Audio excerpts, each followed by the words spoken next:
코로나19 신규 확진자가 나흘째 1,900명을 넘어서면서 확산세가 계속되고 있습니다. 오늘부터 시작된 사흘간의 연휴, 그리고 내일 광복절 도심 집회가 감염을 더 확산시키는 기폭제가 되는 게 아닌지 우려도 나오는데요. 자세한 상황 신상엽 감염내과 전문의와 진단해보겠습니다. 어서 오세요. 네, 안녕하세요. 어제 신규 확진자가 1,930명입니다. 나흘째 2,000명 안팎을 왔다 갔다 하고 있는데요. 현재 상황 어떻게 보십니까?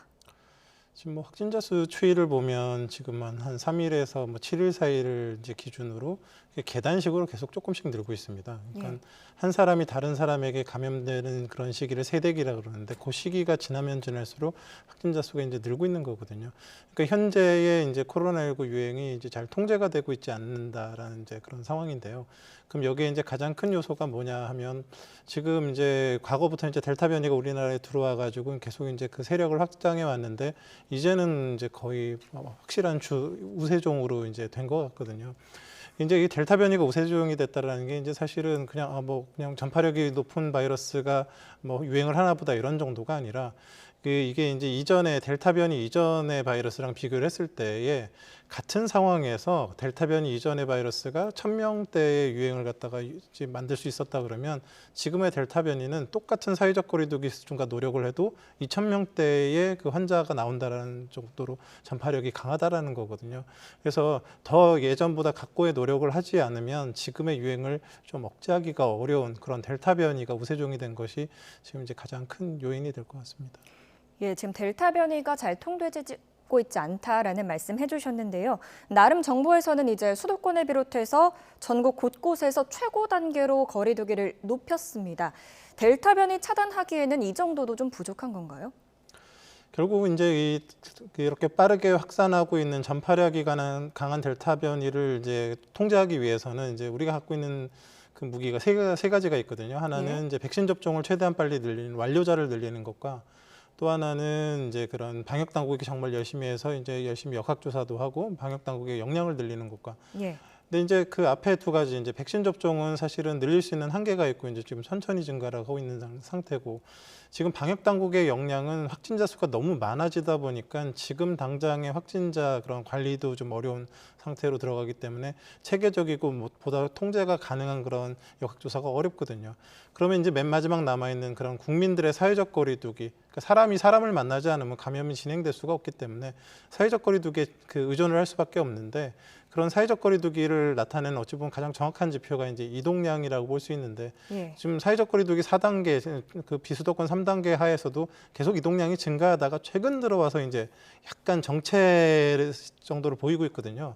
근데 과거의 1, 2, 3차 유행 때를 보면 어느 정도 사회적 거리두기를 통해서 이동량이 10% 정도 감소를 해야 어느 정도 유행이 이제 그 통제가 되는 상황이 보이고 20% 정도 감소를 해야 이제 많이 이제 통제가 되는 그런 수준을 보였었는데 지금 이제 훨씬 더 강력한 델타 변이가 도는 상황에서는 그런 이동량 감소가 기존의 10%, 20%가 아니라 그것보다 더 되어야만 어느 정도의 큰 효과가 나타날 수 있을 거라고 생각이 되기 때문에 아직은 유행의 정점을 이제 확인하기는 어렵고 최대한 빨리 지금 가장 중요한 무기인 백신 접종을 늘리는 그런 정책을 사용해야 되는 상황인 것 같습니다.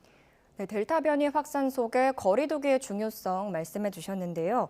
여름 휴가철이라 좀 이동량이 증가하는 것도 있고 특히 이제 방역 당국은 이번 광복절 연휴를 이 델타 변이 확산의 최대 고비라고 보고 있거든요. 제대로 막지 못하면 정말 대규모의 유행이 올 수 있다고 경고한 상황입니다. 어떻게 보십니까? 그리고 이제 바이러스는 스스로 생존을 하지 못하거든요. 이제 사람한테 들어가야지 생존을 할 수 있는데, 그러니까 확진자가 다른 사람을 만나지 않으면 그 바이러스는 생존을 할 수가 없습니다. 결국은 지역 사회에서 바이러스가 소멸되게 되거든요. 그러니까 사회적 거리두기를 정말 열심히 하면 한 1, 2주 정도 만에 바이러스 상당 부분이 지역 사회에서 사라집니다. 그런데 지금 이런 그 사람이 사람을 만나는 그런 이동이 생기고 그런 만남이 생기는 상황이 생기게 되면 이 유행은 계속 지속될 수밖에 없거든요. 근데 지금 이제 이 광복절 연휴를 중심으로 이제 휴가 가는 분들로 인해서 이동량이 생기고 또 어떠한 뭐 집회나 이런 걸로 인해서 사람들이 모이면서 이동량이 생기게 되게 된다 그러면 예. 지금 어느 정도 이제 그래도 이제 이동량이 어느 정도 정체 상황에서 유행을 좀 통제해 볼 수 있는 여지들이 생겼었는데 다시 거기에 불을 지피는 상황이 될 수도 있고 예. 그런 경우 또 한 번에 도약을 하는 재유행이 생길 수도 있기 때문에 지금 상황에서의 이런 그런 휴가나 이런 집회를 통한 이동량이 생기지 않도록 그 전 국민이 노력해 주시는 게 사실 필요한 시기라고 생각합니다. 예, 아무래도 휴가철이 되면 사람들이 모이면서 특히 지역 간 이동이 잦아지다 보니까 좀 위험할 것 같은데 거리 두기를 계속해서 좀 지키는 것이 중요할 것 같습니다. 또 의료 체계에 대한 우려도 계속해서 커지고 있죠. 특히 위중 환자가 보름 사이에 300명, 이제 400명대에 육박하는 상황인데요. 이 상황은 좀 심각한 겁니까? 지금 지금 의료진들의 얘기를 들어보면 네. 과거 3차 유행이 가장 한창일 때의 그런 의료 시스템 부하보다 더 심각한 그런 느낌을 이제 받는다고들 얘기를 하거든요. 예. 실제로 이제 그런 중환자 치료에서 이제 가장 이제 그런 최종으로 사용하게 되는 심장과 폐가 기능이 무력하게 돼서 사용하게 되는 에크모라는 장비가 있는데 전국에 한 100대 남짓이 지금 가능합니다. 근데 그중에서 지금 이미 절반 이상을 코로나19 환자가 사용을 하고 있거든요. 예. 그러니까 이런 상황이 계속되게 된다 그러면 코로나19 환자뿐만 아니라 그런 위중한 상황에서 써야 되는 의료기구 자체들이 부족해지고 또 그걸 담당하는 의료진들이 계속적으로 이제 이런 이제 혹사를 당하게 되면서 그 피로감이 누적되게 되면 전체적인 의료 시스템 자체가 이제 문제가 되게 됩니다. 그래서 지금 이제 사회적 거리두기의 기존의 목표는 사회적 거리두기를 통해서 이제 유행을 통제하고 확진자 수를 줄이는 거였다 그러면 지금은 이제 하나의 더 중요한 요소가 생겼다고 생각을 합니다. 지금 이제 사회적 거리두기를 통해서 확진자 수가 확 줄지는 않고 있지만 이거라도 안 했으면 지금 의료 시스템 붕괴는 이전에 생겼을지도 모르거든요. 그래서 예. 의료 시스템이 이제 어느 정도 붕괴를 막을 수 있는 그런 원활하게 돌아갈 수 있는 시점까지는 사회적 거리두기 수준을 그거에 맞춰서 이제 유지를 하면서 거기에 아울러 백신 접종을 해서 그런 중증 환자가 생기는 접종 완료자를 늘려서 중증 환자가 수준을 생기는 것들을 막아내고 난 다음에 이제 유행이 안정이 된 다음에는 그 다음에 이제 좀 출구 전략을 그 다음에 짜야 되는 그런 상황으로 보입니다. 예, 조금 전에 이제 일반 중환자들이 쓰던 의료기구나 뭐 의료진의 그런 역량이 코로나19 중환자에게 많이 가고 있다라는 말씀도 해주셨거든요. 그런데 정부가 어제 수도권의 중증 환자 전담병원을 늘리고요. 수도권 종합병원을 신규로 지정하겠다는 행정명령을 내렸습니다. 이 코로나19 중환자 병상이 늘어나는 만큼 이제 암 환자나 기존에 있었던 그런 중환자들의 병상 상황에는 좀 영향이 없을지도 우려스러운데요. 그러니까 결국은 이제 중증 환자를 볼 수 있는 병상은 전국적으로 사실 좀 어느 정도 한정이 될 수밖에 없는데 예. 그 중에 일부를 지금 이제 코로나19 중환자들이 너무 많으니까 이제 배분을 해야 되는 상황이거든요. 그래서 지금 사실 좀 한편으로는 좀 걱정되는 부분들이 있긴 있습니다. 근데 당장 이제 코로나19 환자들이 또 이제 치료를 받지 못하면 이건 급성기 감염병이기 때문에 예. 그 금방금방 또 사망하실 수 있는 그런 적절한 치료를 받지 못하면 사망하실 수도 있기 때문에 지금 어쩔 수 없는 상황이고요. 악화하는 속도가 빠른 건가요?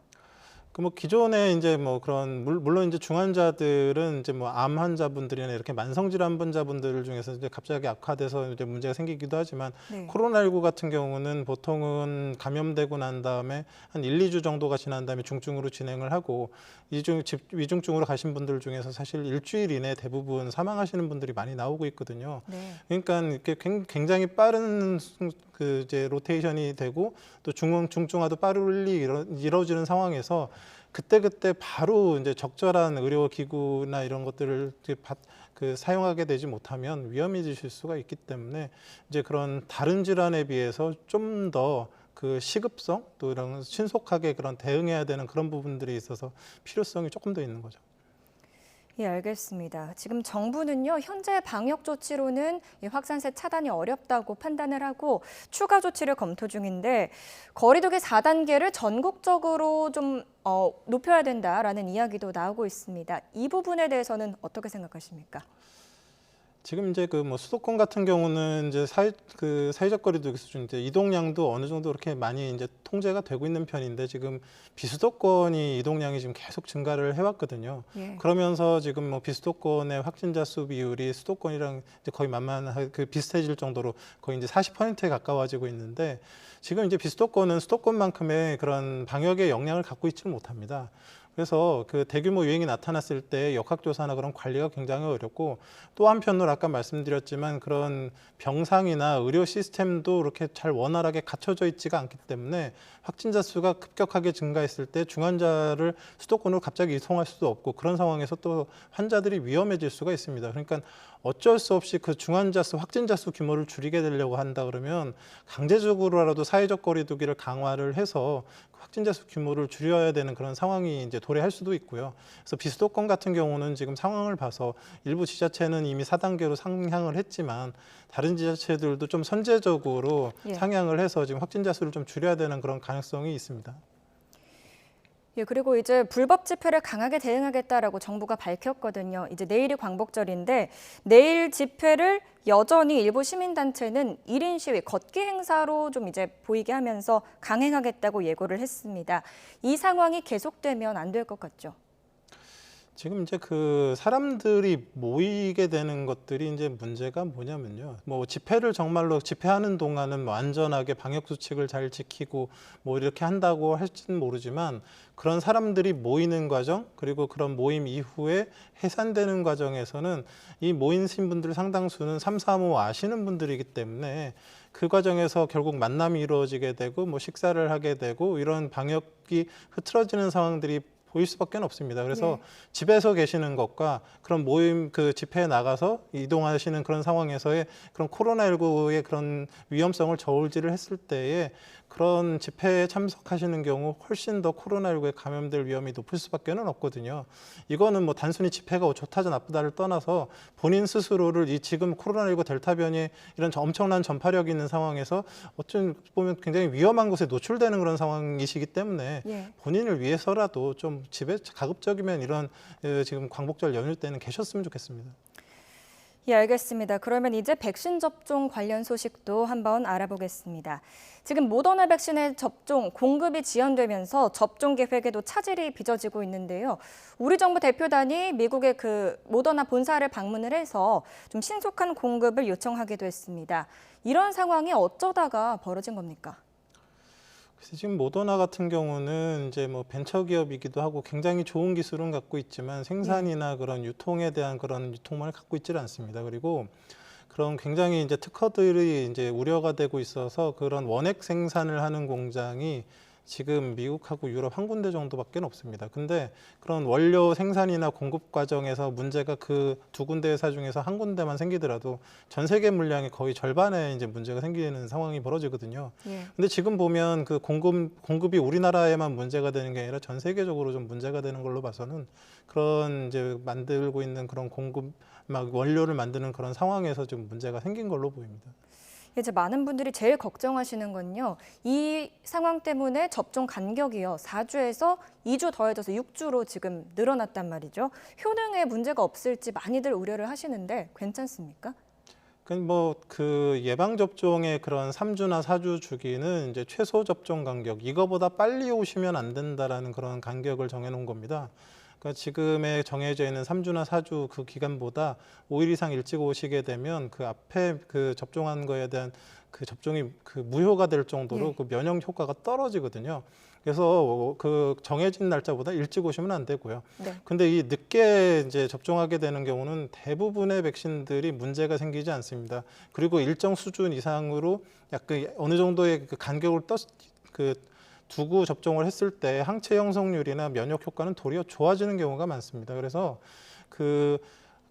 그럼에도 불구하고 이제 이런 코로나19와 같은 급성 감염병에 있어서는 1차와 2차 접종 간격이 늘어나게 되면 그 불안전한 면역 상태로 지내는 시기가 늘어나면서 위험에 노출될 수가 있기 때문에 그 항체 형성 능력이 좀 떨어지더라도 최소 접종 간격을 맞춰서 3주, 4주를 이제 권장을 하고 있는 거고요. 그래서 6주로 늘렸다고 해서 효과가 떨어지는 건 아니고 뭐 충분한 효과를 낼 수는 있지만 그 6주 동안은 아직은 그 완전한 면역을 갖고 있지 못한 상황이기 때문에 스스로 좀 조심하셔야 되는 부분들이 있겠습니다. 예, 알겠습니다. 그리고요, 충북 청주의 한 의료기관에서 화이자 백신 과다 투여 사실이 확인이 됐어요. 약 10명이 백신을 한 병씩, 그러니까 뭐 정량의 5배, 6배 정도를 과다 투여한 거거든요. 문제 없을까요? 일반적으로는 문제가 없을 것 같습니다. 왜냐하면 그 백신 일상 시험을 할 때 이제 맨 처음에는 이제 사람한테 얼마만큼이 적정한 용량인지 모르기 때문에 저용량, 고용량 이렇게 하면서 이제 정상인에게 이제 투여를 해봅니다. 그러면서 그 부작용은 가장 적으면서 이제 효과는 충분히 나올 수 있는 최소 용량을 갖다가 지금 백신의 이제 용량으로 만들기 때문에 보통 5배에서 10배 정도쯤의 그런 용량이 투여됐다고 해서 크게 문제가 생기는 그런 백신들은 대부분 없고요. 근데 다만 그런 부작용의 이런 부분들에 있어서 조금 그 강화돼서 나타낼 가능성이 있기 때문에 좀 면밀하게 좀 관찰을 해야 되는 그런 상황은 맞습니다. 그 정해진 용량이 가장 효율적인 용량이기 때문에 뭐 건강상에는 크게 문제가 되진 않을 것 같다라는 말씀 해주셨습니다. 네, 오늘 이야기 여기까지 듣겠습니다. 고맙습니다. 네, 고맙습니다.